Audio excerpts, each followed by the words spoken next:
it's your girl Wildflower of UGS Music, and I am back again today for another album review, and that's for one of my faves, Nicki Minaj, you guessed it, for Pink Friday 2, finally.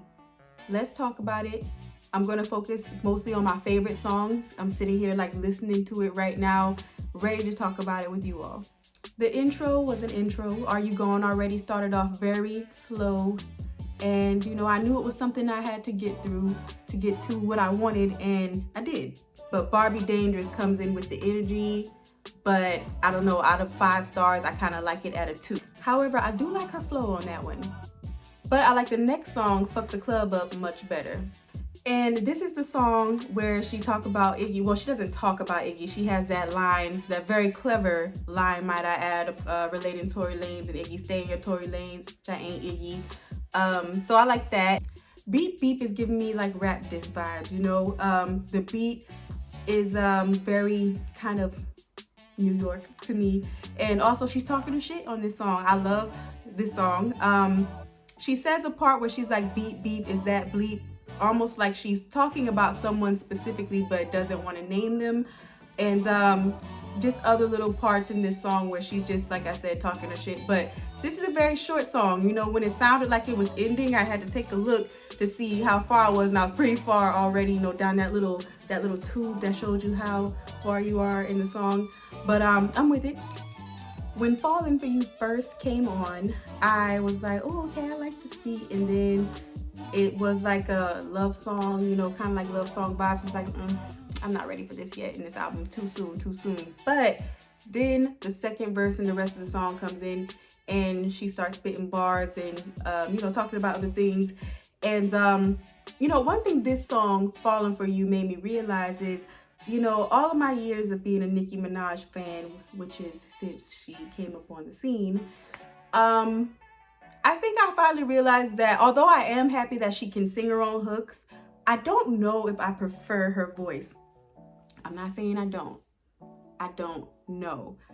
I don't want her to stop or anything like that. I'm talking to y'all. I said we was gonna sit down and talk about this today, and that's, you know, what I wanted to say. But also another thing I wanted to say is that in this song she says an interesting line where she's like, bitches gotta shake ass to show sex appeal. And I'm just like, okay, that's true and everything like that, but could one say back to you that you had to buy yours to show sex appeal? I'm just saying, like, I'm not trying to come off like a Nicki hater because I'm a Nicki lover. I'm just saying, that's what I thought when I heard that line. But you know what? The second half of this song saves it for me. It does. And I overall like this song. I feel like Let Me Calm Down was basically like a letter to her husband. She's talking about things like getting mad and just allowing her to have space to calm down so she doesn't say things that she doesn't mean, which is absolutely relatable.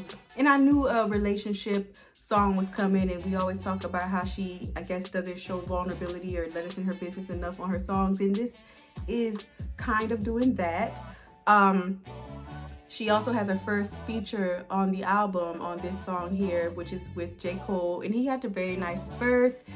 I feel like his verse actually was like, I feel like he was talking to Kenneth from a man's perspective. What he said in that verse could be taken by any man and, you know, heed the word or whatever. That's just what it sounds like. What do y'all think? Listen to it and tell me that J. Cole's verse doesn't sound like he's talking to Kenneth too. R&B, which stands for Real Nigga Bitch. I'm with it. I like the song. I love that Lil Wayne is on this song, and I like his verse. You know, he talking nasty and everything like that, and it was good. It was good. Nicki has some nice sexually vulgar lines as well that I enjoyed. And the singer on the hook, Take K, don't really know him like that, but he sounded great on this song, and everybody did what needed to be done. I don't know if this is one I'm gonna download or anything like that, but I do really like this song. I said Take K. The man's name is Take Cobain, okay? Y'all know when y'all have the title and it's long and it has to scroll. I saw Take K and ran with it. That's not that man's name. Sorry. Pink Birthday, if we're going to judge a song by the title, did not sound how I thought it was going to sound, but I really like this song. I like a lot of things about this song. I like the beat. I like the chorus and her verses. I like, it kind of has like a 90s vibe to it with the way that the beat is, the mid-tempo, and the way that she's singing the chorus. I really like it. It's really giving me a 90s vibe. I really, really like it. If you haven't heard me say that enough. But one thing that I think could be improved about this song, again, with the way it is, I like it. But if she would have like got a feature to sing, I also wouldn't have mind either. If it was the right feature, you know. She's singing like in a lower tone, low and smooth, and I really feel like go with me here. Listen to this song, Pink Birthday, and picture Brandy singing all the parts that Nicki was singing. Like, and also imagine a collaboration with Nicki and Brandy. Like, that would be freaking cool. But you know, just in like my musical creative mind, I think that Brandy would sound good singing that part. And if you wanted to go with someone more new school, I mean, she was just in a video with Monica and Keisha Cole. I feel like Monica would have been another good choice. And that's also funny that I would first mention Brandy and then immediately mention Monica. But you know, just to, you know, play around with the thought, Keisha Cole, you know, how y'all think she would sound singing that? I think that she could have, you know, her voice is like more exciting, I would say, than like a Brandy or a Monica. I feel like they're like calm, more soothing singers, even though they show range and emotion. But I'm just saying, like, Keisha Cole is more intense. But you know, that's just me just thinking. What do y'all think? Do y'all think Brandy would sound good in this song? Monica, Keisha Cole, which one? Do you think that it's fine without it? What do you think? Needle featuring Drizzy Drake is an island beat type of song, island vibe. They got Drake in there using his accent and a whole lot of auto-tune, and it's cool, it's cool. It is. Y'all know how I feel about Drake by now, but I like the song. I expected this from the Nick and Drake feature on this song. I expected this island beat and this type of vibe, and you know, no beefs with it at all. I'm just saying, like, I called it. I be knowing. Cowgirl is another song where Nicki is talking about riding Peen, and she actually has a feature singing the chorus this time. And her name is Lourdes, and she sounds great. One thing that I found kind of comical though is like how high pitched and softly and sweetly she's singing this very like freaky line. That's, I don't know, it's kind of funny to me, but it's a good song. And Lourdes, I thought that her voice and name was familiar, and she was actually featured on a Sweetie song that I like called Backseat. So it's really cool to, years from that, see her on another feature with a mainstream artist, and that artist be Nicki Minaj. Like, that's great for her. It makes me want to check out her music more, you know, and see if there's anything more I like. And see, that is the power of a Nicki feature, and that's the power of, you know, being an underground artist or an artist that's not that known or whatever you want to call it, and then getting a feature with a mainstream artist. Like what I just said right there is what happens, is what they want, you know. And you know, it's working in her case for me, so I'm gonna check her out. Maybe I'll do a video about her if it's good enough, if I like it like that. But yes, cool for the artist Lourdes, cool for Nicki Minaj. Great song. Let's move on to the next. Everybody, featuring Lil Uzi. Like, this is kind of like, I guess, the middle point of the album, and there's like a lot of features, and this song is featuring Lil Uzi. It's a lot of energy in this song, which is good because we just kind of went through a line of more mid-tempo songs, and I was kind of waiting to see when we're going to get the pace back up, and with this song we did it. The way that they cut it up and everything in the beginning made me feel like excited, you know, for the beat to drop and for them to really go off. And so good job on the production on that one. Yeah, Uzi was the perfect feature for this song. It's probably one of my favorite songs on the album. Probably my favorite, like first listen, my favorite off back. Now the next song, Big Difference. Big no for me, big no. As far as the chorus goes, I mean, of course she was spitting bars in the verses. We're talking about a Nicki Minaj album, of course, there are bars. But like, I ain't gonna hold y'all, I really don't like this chorus. I hate it, actually. But the thing about it is, I do know that people are gonna disagree with that because the chorus is relatable. Everybody thinks they're different, and I can just see people, you know, posting now like it's a big difference between me and you. I'm not like you and you, or you know, whatever she says in the song. It's relatable, and I can see people liking it. And the best part about this song to me is the production. But I mean, I don't think the song is a flop or anything like that, like by far, you know, by far. I'm just saying that I do not like the chorus. That's it.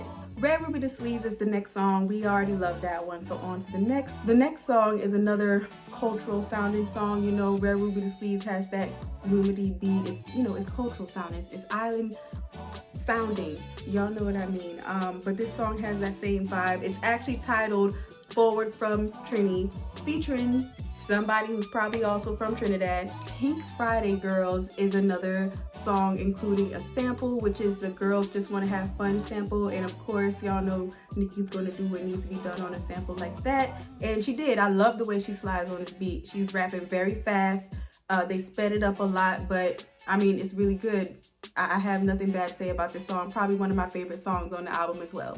The next song is Super Freaky Girl, and you know, another song that has already been out. Out of all the Nicki songs to go #1, this one was it. And like, I just don't understand that, because like, she has so many better songs than this one. Like, I feel like if they like this vibe and this song got a #1, I feel like, what's the other one that's kind of like this? Anaconda. Love that song. I feel like that one should have got, that Anaconda is a better song than this, in my opinion. Let me know if you agree. But I did let the song play while I'm listening to this album, and I have to say that I enjoyed this song the most today than I ever have.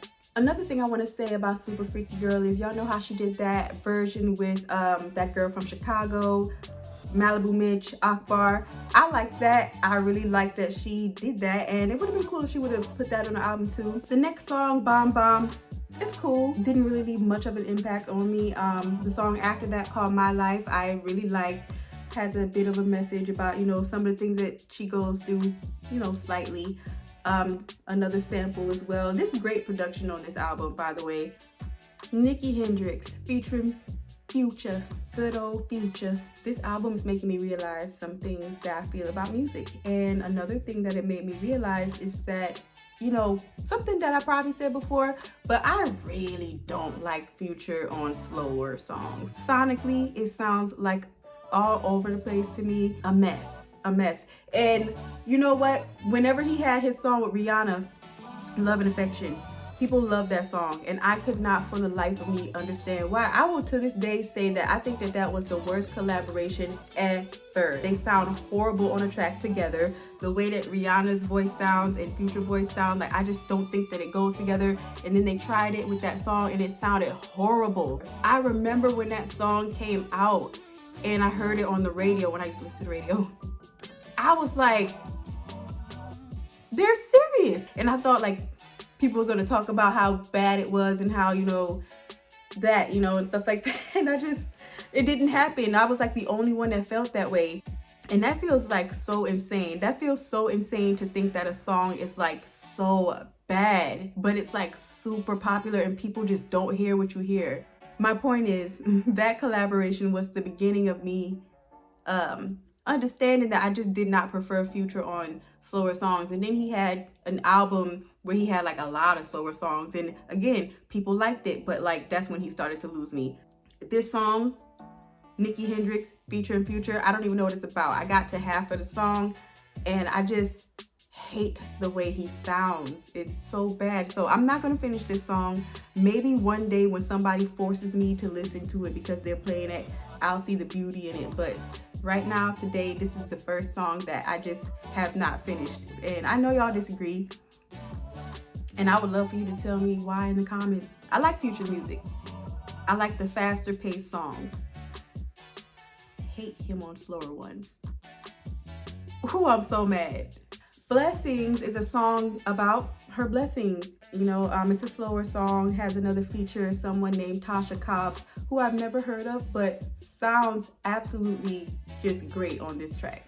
Now we are finally down to the last two songs. You guys, if you have made it this far, please go ahead and give me a like, okay? And share this video with a Nicki Minaj fan.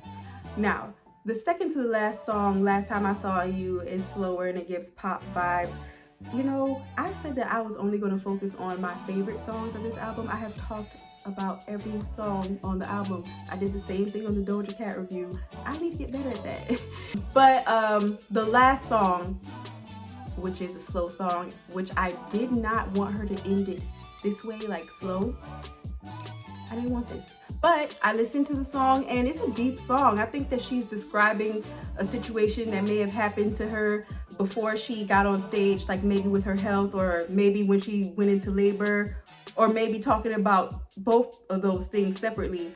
But she mentioned something happening before she goes on stage. And I don't know, it felt real. Like it felt like she was pulling from a real place. Like, you know, a lot of her music does. Like I said, this song is deep. She talks about serious subject matters and it seems very personal. So, you know, as I say that I wish that she had ended it off on a more upbeat note, she ended off on a significant, deep note, and I'm okay with that too. And that's saying a lot more than what a lot of these other women who have heavy sexual references in their music and stuff like that, that's saying more than what they could do, you know. And that's really my problem that I talk about in my other videos, is the lack of versatility. And you know, your girl Nicki definitely got that, and displayed it in this album for sure, for sure. One of the things that people talked about, you know, with her music is her getting older, the music maturing and being more vulnerable, which I feel like she has been vulnerable in her music, but maybe just those aren't the most popular songs. But do y'all feel like she was vulnerable enough for you in this album? Do you feel like the subject matter was mature enough? I don't, you know, necessarily feel that way. I feel like it was what Nicki gives, bars, sexy, something to think about every now and then as well. So she's always a good balance for me. But do you guys think that she delivered something different on this album, or was it just another, like, I think it was just another good Nicki album. I can't say it's so much more different than every other album, you know what I mean? Which is cool. Love Nicki, really like this album. Y'all check it out and see if y'all agree with the things that I've said or not. Again, like this video if you have not already. Follow me on Instagram on this page if you'd like more content like this. And you guys, see you next time for the next video. Bye.